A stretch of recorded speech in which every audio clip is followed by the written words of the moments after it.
Only dream kids.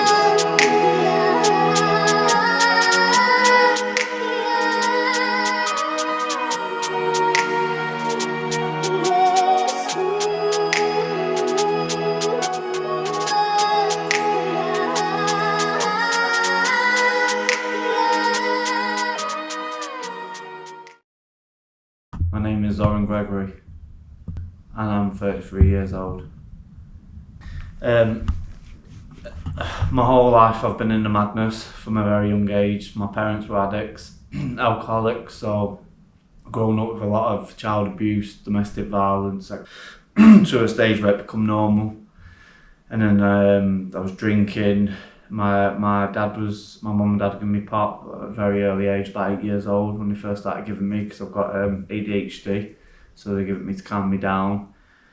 And then when I got to 11, I was popping pills, roaming about in a gang, getting arrested, and my life just went on like that really. And then when I got to 15, my brother died on a motorbike accident, crashed a motorbike and burnt alive on his birthday.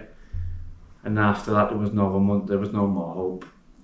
Very lost, very troubled person, just very angry. It turned into a lot of it was all anger really, to be honest with you, looking back. And then got into all sorts of drugs and just didn't know how to deal with anything, didn't know how to find peace with anything, didn't know peace, and then my mental health was getting worse. I was lashing out a lot, drinking, taking drugs, just very broken really, just moving around mates' houses, get a partner, couldn't keep a relationship.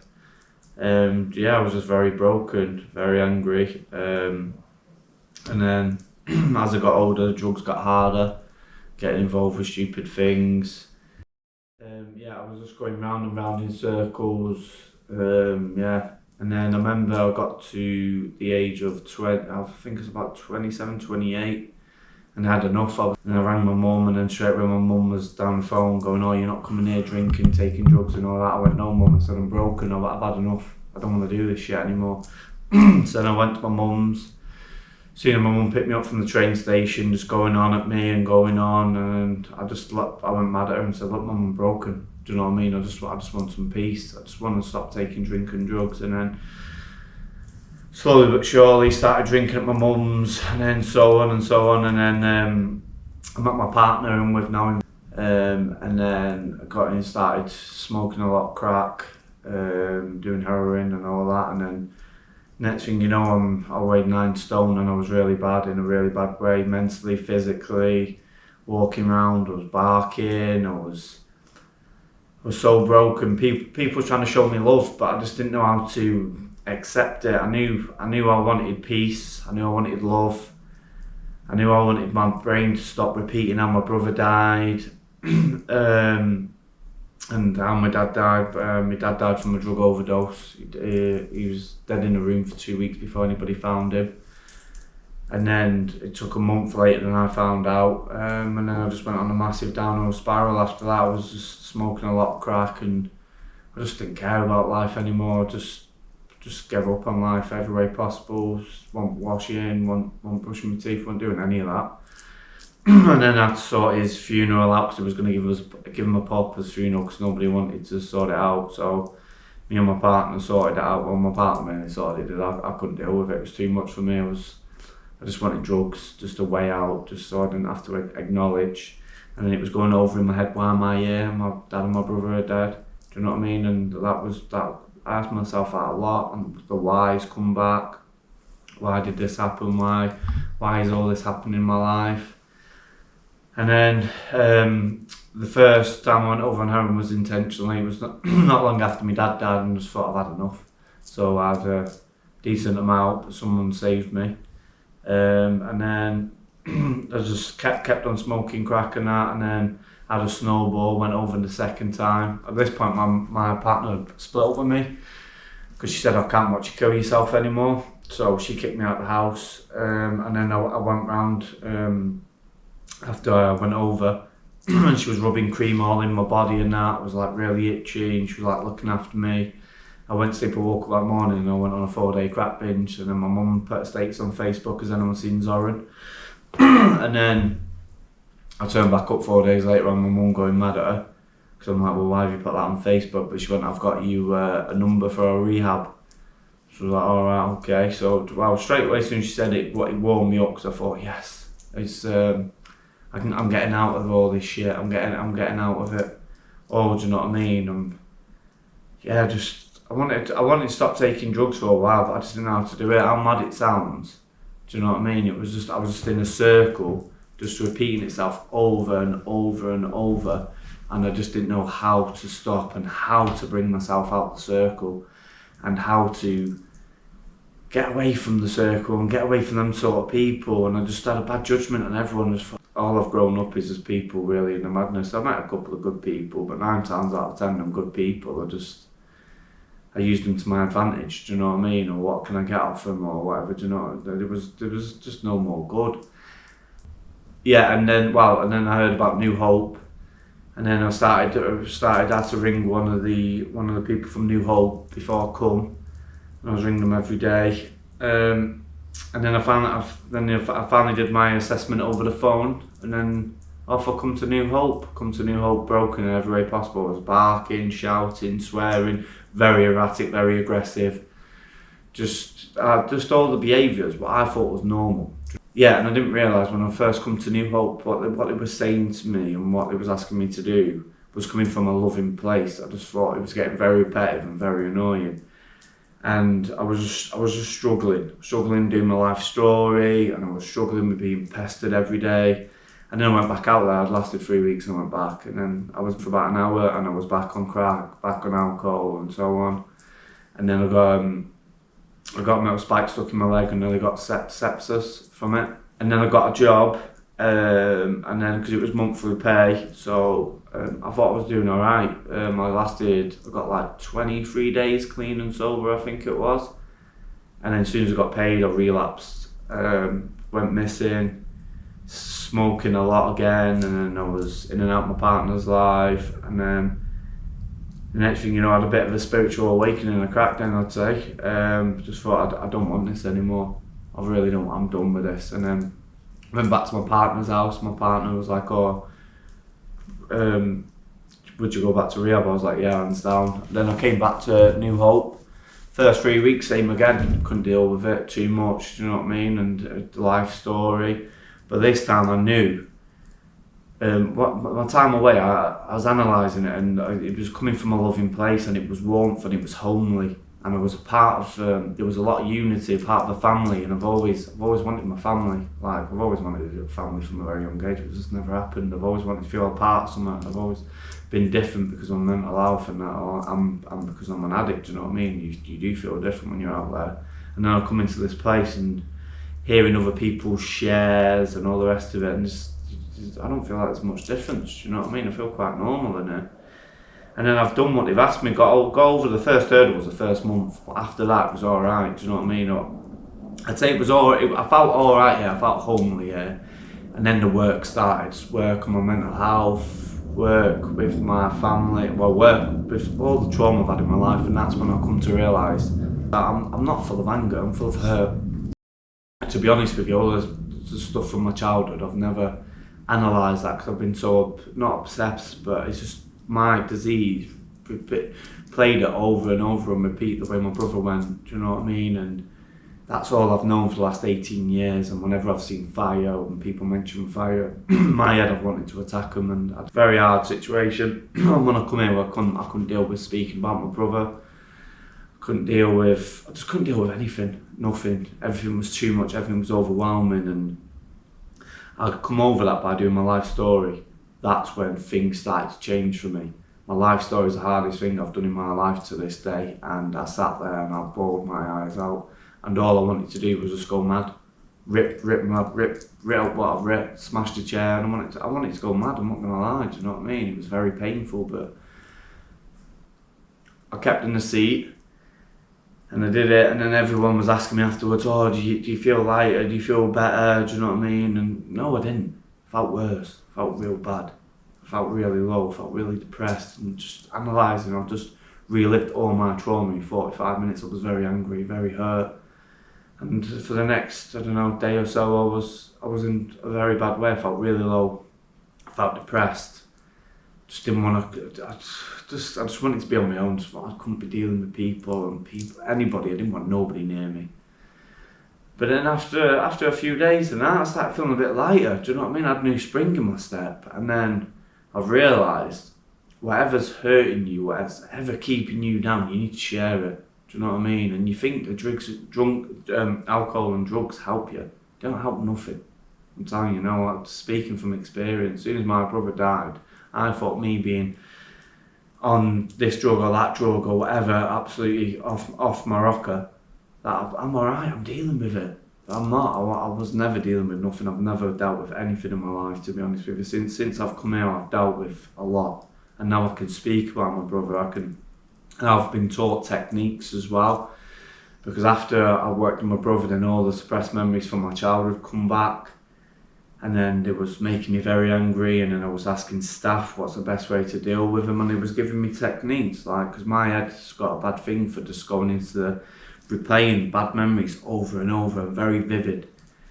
And obviously when them bad memories coming in, I'm angry. I want to lose my rag, do you know what I mean? And I've been taught a technique, I forgive you, and then feeling worthless, man. Feeling like you're nothing from a young age, do you know what I mean? I've very negative words talked upon me all my life, do you know? The technique is like a meditation technique, and when the memories come in, you have to say, I forgive you, and it doesn't work straight away. I'd be lying to you if I said, oh yeah, I said it a few times and it worked. It doesn't.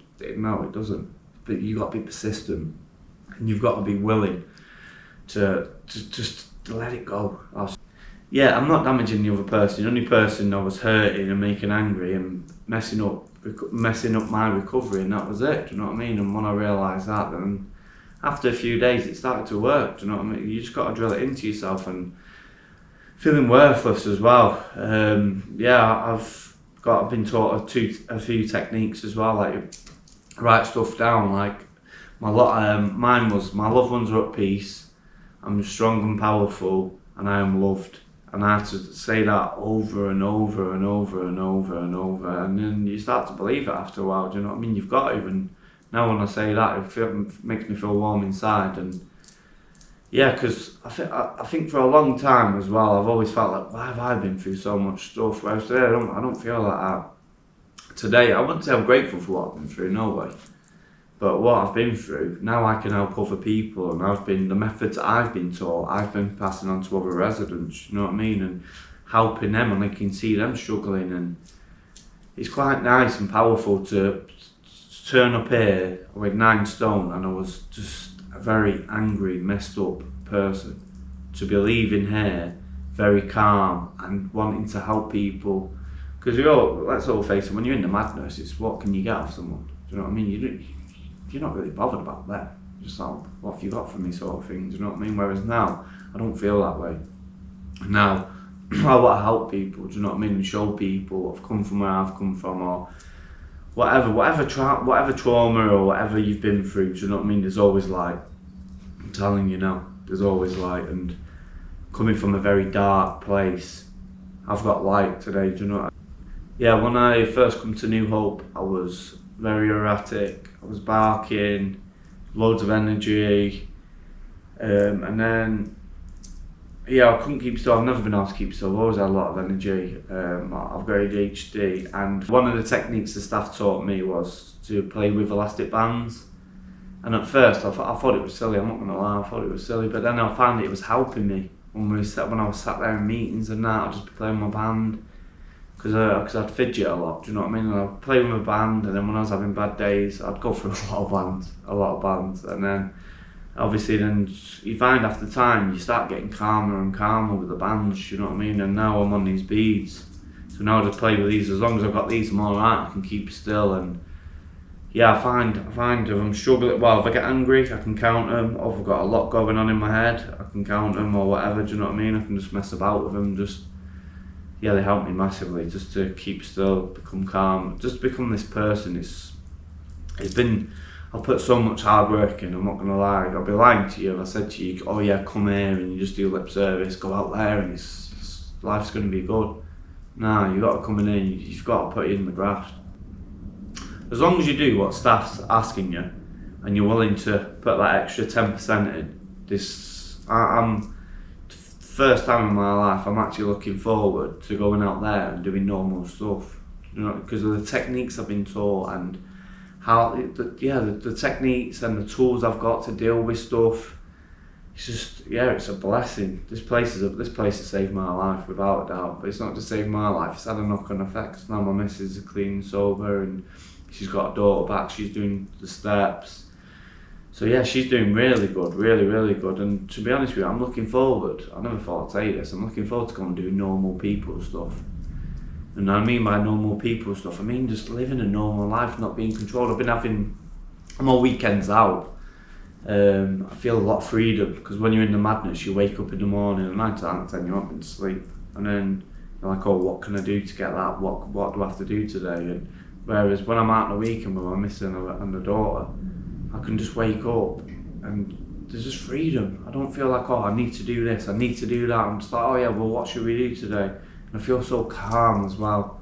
Do you know, it feels nice to feel calm and the peace in me. That's another thing. I've never had peace. I've just always had something going on, do you know what I mean? And I've come into this place and yeah, it's been hard work, but it's coming to an end. I've got 6 days left and I'm looking forward to moving out into a shared accommodation by New Hope with other recovering addicts, with people who I've been in rehab with, do you know what I mean? So I'm not going out there and just going back to my old area. I don't want to go back to my old area. I want a fresh start in Nottingham with other people I was in rehab with. And yeah, I'm going to have a support worker because my reading and writing and paying bills and all stuff. My reading and writing's got a lot better since I've been here, I must admit, but paying bills and all stuff like that. Yeah. Am I nervous? Yeah. I'd be lying to you if I said I wasn't nervous, but I think nerves are a good thing because then I'm on my guard. So, and then I've already got a sponsor. So yeah, I'm looking forward to going out, using the tools if I need them, and yeah, just living in freedom, doing normal stuff. And now I've realised I don't want no more drinking drugs. Do you know what I mean? I've had enough of that. I want freedom, I want peace, I want love, I want happiness. That's all I want. I just want a happy little family and just live in peace with my new support family and the new family what's waiting for me out there. But when you go to these NA meetings, you can feel the love in the room and people give you hugs, do you know what I mean? You could sit there, you could cry, you could sit there and you could have a rant. Whatever you share about, someone will relate, or what you can relate to other people. And if you can't, then obviously you need to take the cotton out of your ears and put it in your mouth. And you need to start listening, simple as that. In a year's time, I'd like to be helping people. I don't mind whoever needs help. Just help people and show people that you can get through stuff no matter what's going on. And how painful it is. There's always another day.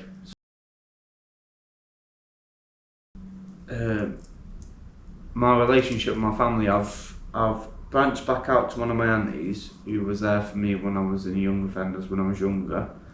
I'm back in contact with her and her daughter. My mum, she's turned to madness. Yeah, that's quite a painful one. But I'm trying to get through to my mum, but I can't get mad about it because my mum tried getting through to me for years, and did I listen though? And yeah, I'm hoping to break the chain to my family, to be honest with you. And I was speaking to one of my cousins, and she said it to me. To be honest with you, you'll be the one to break the chains, and that's what I'm wanting to be. You know, there's only so much I can do, and then I've got to step back, or else it got quite dangerous for me trying to be there for my mum. And yeah, I started getting really bad thoughts, started thinking about drugs again and alcohol, and that's when I knew it was dangerous, and I realised I had to step back from it. And yeah, all I can do is look after myself. And sometimes in recovery, you've got to be selfish. And just let them know that I love it, it's all I can do. My final words, well, just thank you for saving my life. It's as simple as that, really. Thank you for saving my life and saving other people's lives, because we're all a beacon. We can, no matter where we are, no matter what drugs you are taking, no matter what you've done in your life, that doesn't matter. Do you know what I mean? Just come if you need rehab, come to rehab, and people will start seeing the change in you and the growth in you. It's like someone turns a, it's like me being here. I've turned into a beacon of light, and when I come to rehab, and people will see the growth in you and think, well, if he can do it, I can do it, or if she can do it. Do you know what I mean? So on and so on. No matter where you are in life, no matter how low you are, no matter how depressed you are, no matter how suicidal you are, no matter what's going on, and you feel like your world's caving in, I can relate to all that. There's hope if you reach out, and still to this day, I think it was a higher power. How I've got a number and how I've got here, because this place, no matter what you've got going on, will change all that. And I'll be lying, it's not easy, it's hard, but you've got to keep sharing, you've got to keep putting the work in, and no matter what, this place will save your life. It's as simple as that. Just reach out, man, and ask for help. There's nothing wrong with asking for help. I remember when I first come here asking for help, I thought men don't ask for help. You don't ask for help, do you know what I mean? I thought reaching out out there was doing stupid things, you know what I mean? And whereas today it's okay to ask for help. There's nothing wrong with asking for help, and you realise that as time goes on, when you come here or you go to NA meetings or AA meetings or whatever, after time goes on and you're out the dark place, you realise there's nothing wrong with asking for help. We're all human beings and we all struggle. Yeah, I've come here with no hope, and now I'm leaving with hope. Not just hope, peace, love and happiness, do you know what I mean? I never thought I'd say that. This place has taught me how to have new hope, how to have happiness and love and peace, and stop holding on to the past. Now, today, I know I've got a choice, whereas before I come to rehab, I felt like I didn't really have a choice. I thought, this is my life.